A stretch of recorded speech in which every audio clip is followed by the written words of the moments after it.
Paul, Logan Paul, any of the Pauls, I don't care. Bring it.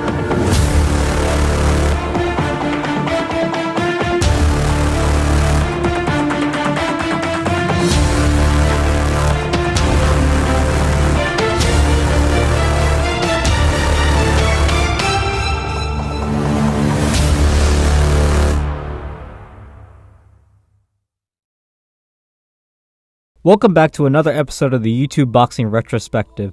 If this is your first time watching this series, in this series we will be basically going over the complete history of YouTube boxing, but in a retrospective type format.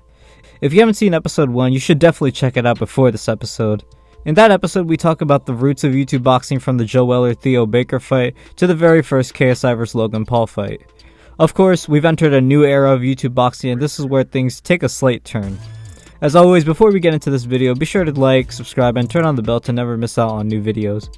Anyways, with that being said, welcome to episode 2 of the YouTube Boxing Retrospective.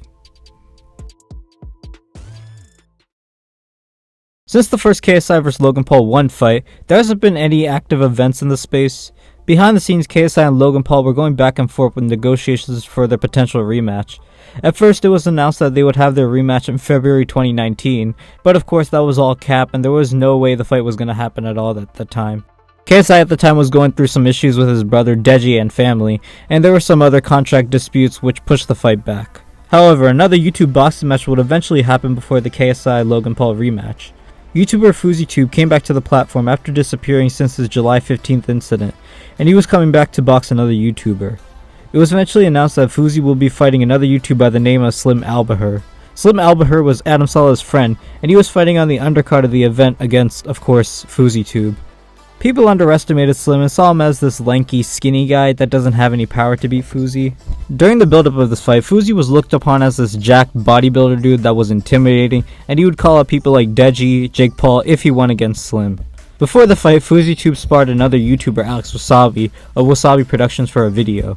In the sparring footage, Fousey was able to knock down Alex, but he didn't have the best technique, and to be fair, he was a lot heavier than Alex. This video even went viral and even came to the attention of people like KSI, Logan, and Jake Paul. Even though Fousey didn't have the best technique, people still had him to beat Slim. Of course, the fight between Fousey and Slim went on after back and forths, press conferences, and weigh-ins. In the fight, Fousey had little to no defense and was taking all of Slim's shots to the face. Mind you, we are still in the amateur stage of YouTube boxing, so they still had head guards. Eventually, the fight would get stopped as Fousey's nose would break, and Slim won by TKO stoppage. It was one of the biggest upsets, but we all kinda knew Fousey wasn't all that great. Slim of course won, and he called out people like Deji and AnesonGib for a fight. After the fight, Fousey had a broken nose, so he had to get surgery. Now this fight would mark the end of headgear and YouTube amateur boxing matches era at this point. Now it's time to get those headgears, go down to 10-ounce gloves, and get serious. It had been over a year since KSI and Logan Paul fought in Manchester Arena. In September 2019, the rematch between KSI and Logan Paul has been announced. However, things are a bit different this time around. This time it's not going to be a YouTube boxing card, but a main event to a pro boxing card. This rematch was made by Eddie Hearn, the CEO of Matchroom Boxing. He saw the success of KSI vs Logan Paul 1 and decided to use them as marketing for his fighters.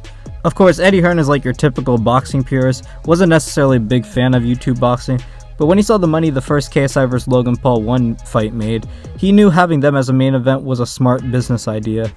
The rematch between KSI and Logan Paul got put on by Matchroom Boxing and was streamed on DAZN. So, it was official. KSI and Logan had of course an LA press conference and a UK press conference like they had in the last fight, and some cringe and of course memorable moments happened as always. For this fight, Logan Paul took Shannon Briggs, the two-time heavyweight champion, as his head coach, while JJ stayed with Vidal Riley and Leon Wills. The build-up to this fight was just as entertaining as the first. However, since this was a pro card, no other YouTubers were allowed to compete, as Eddie Hearn still wanted to respect the sport of boxing. Jake Paul had back and forths with Eddie Hearn about this, and he was even training with Logan to be on the undercard. But still, no YouTubers would show up on this card except for, I guess, Josh Bruckner, who was actually a professional MMA fighter, as well as an influencer.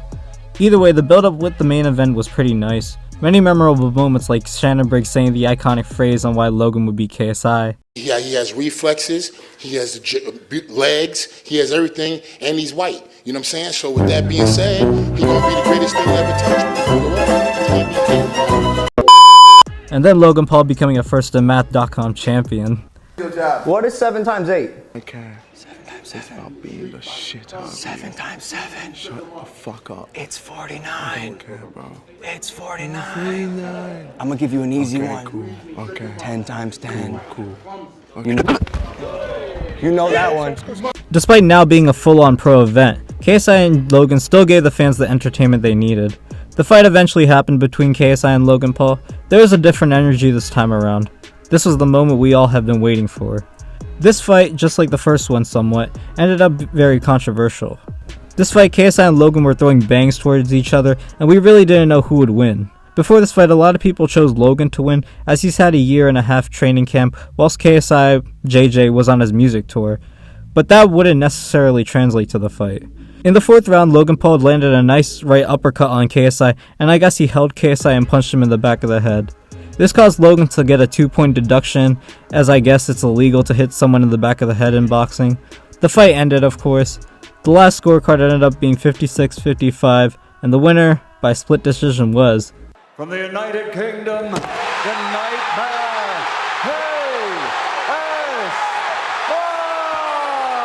This was a very big moment for JJ, as he was doubted along the way, but he still secured the victory in the end. After the fight, Logan and KSI hugged and squashed their long-time beef and gave each other respect. The decision behind the fight was highly controversial, as Logan Paul's brother Jake Paul had a breakdown in the locker room after Logan's loss.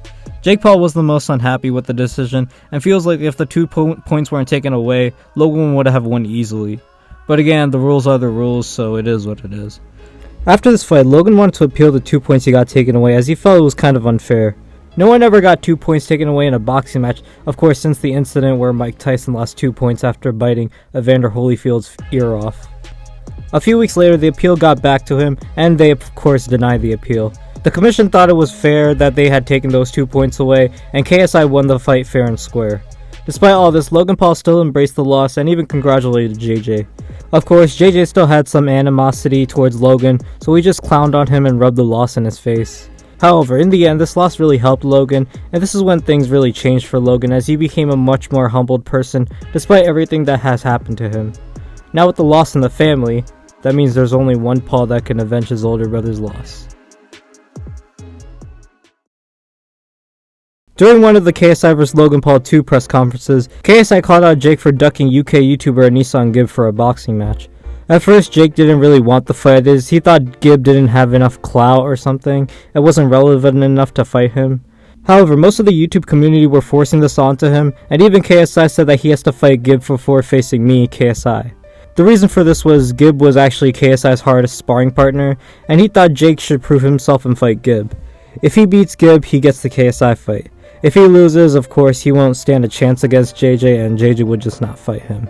So this fight against Jake and AnesonGib went on just for the sake of Jake getting that KSI fight and avenging his brother's loss. This fight again was promoted by DAZN and YouTube Boxing Eddie Hearn, as Eddie Hearn did have a talk with Jake Paul about doing a fight with Gib. This fight was actually happening on an undercard of a pro event that was going on the same night. This bout would take place on January 30th, 2020 at the Island Gardens in Miami. The build up to this fight was kinda different from the first KSI vs Logan Paul fights. Jake recruited longtime boxing legend Shane Mosley to coach him for his upcoming bout, and they were training in Big Bear. This was a step in the right direction for Jake, as having Shane in his corner to improve him as a boxer, and he would be guaranteed to win. AnesonGib would also be training in the mountains as well with Vidal Riley and Leon Wills, the same coaches who trained KSI. They only had a few months to train, as this fight was announced barely a month before the actual fight. However, with this fight, Jake had more to lose, as if he lost this fight, it would end his career. Most of the UK backed Gib and wanted him to beat Jake and officially end his career. Eventually it was fight day and the fight began. The Jake vs Gib fight, however, didn't go quite as planned. The fight went on for a little bit, and Jake Paul was able to knock down Gib in the first round, as Gib got caught and lost the fight with the 3 knockdown rule that is very strict in the state of Florida.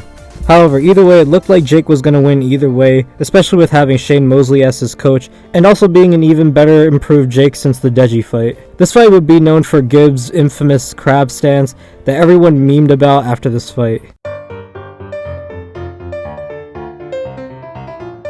Eventually, Jake knocked down Gib for the 3rd time, and the fight got called off, and you guessed it, Jake Paul was the winner.